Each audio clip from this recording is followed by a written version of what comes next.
Hey all, welcome to the Wrestle Fan Report. Joining me in today's interview is perhaps one of the greatest WWE superstars of all time. He is the Tribal Chief, the head of the table, the longest reigning WWE champion of the modern era. He is Roman Reigns.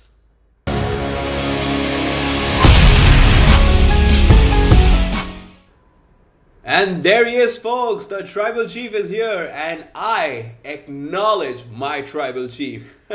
Roman, welcome to the show. Thank you so much for the time. I really appreciate it.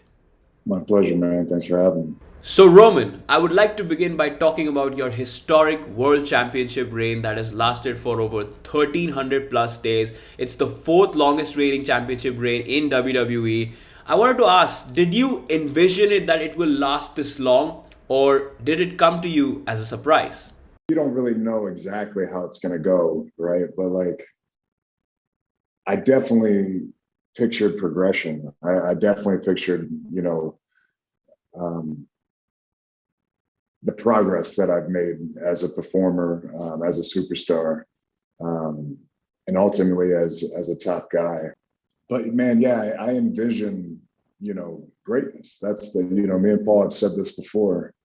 This is a chapter of our careers that we want to go down in history for. This is something we want to elevate not only our game but the game in general.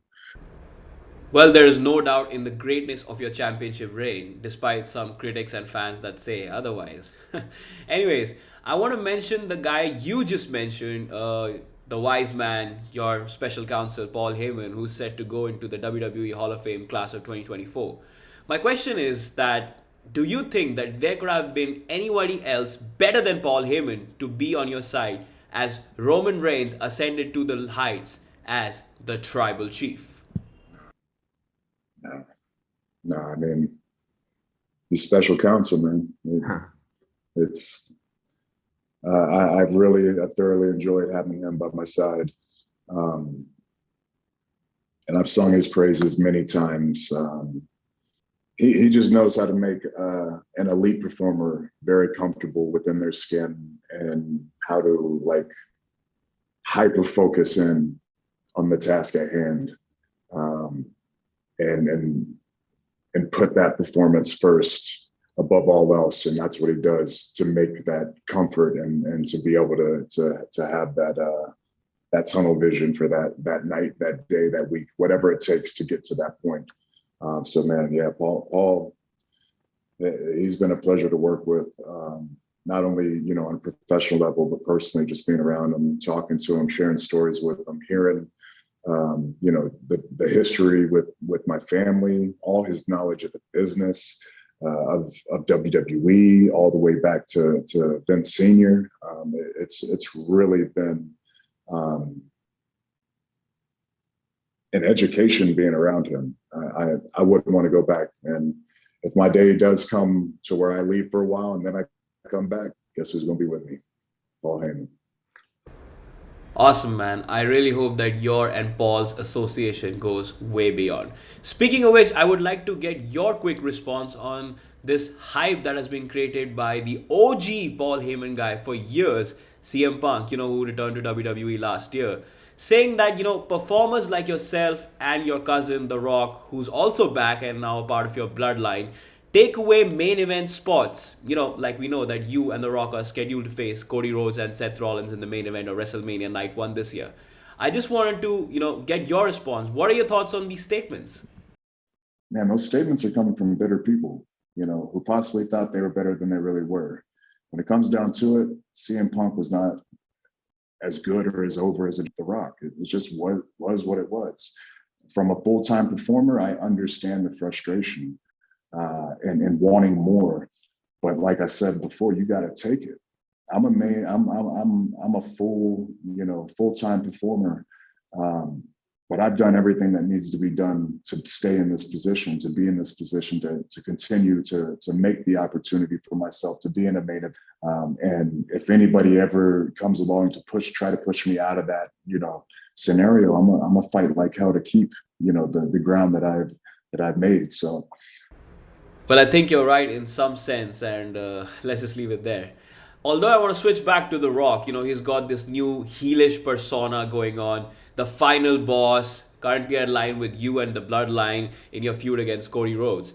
And it's very unlike the People's Champion that we've been seeing for all of these years. So I want to ask you, which one do you prefer? The People's Champion Rock or the final boss Rock that is currently by your side? I mean, they're both,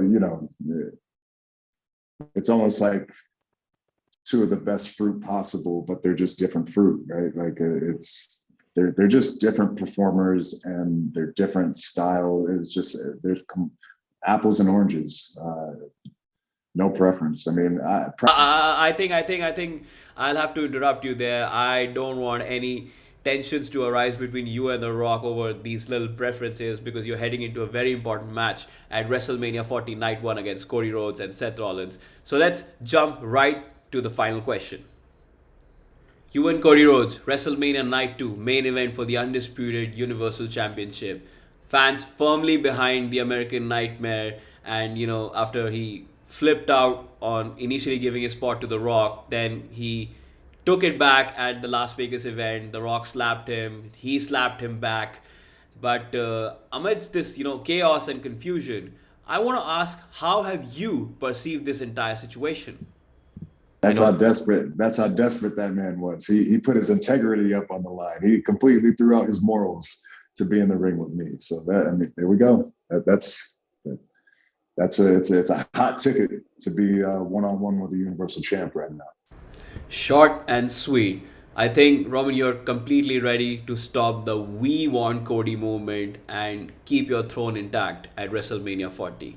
Thank you so much for your time. I really appreciate it, and good luck for WrestleMania, man. Thank you, Eric. I appreciate you, man. So, ladies and gentlemen, that was the Tribal Chief, RomanReigns. I hope you enjoyed our conversation. And if you did, then like, comment, and share, and subscribe to our channel, WrestleFanin. And watch out for more interviews as we continue the WrestleFanin Report. Thank you so much. See you all next time.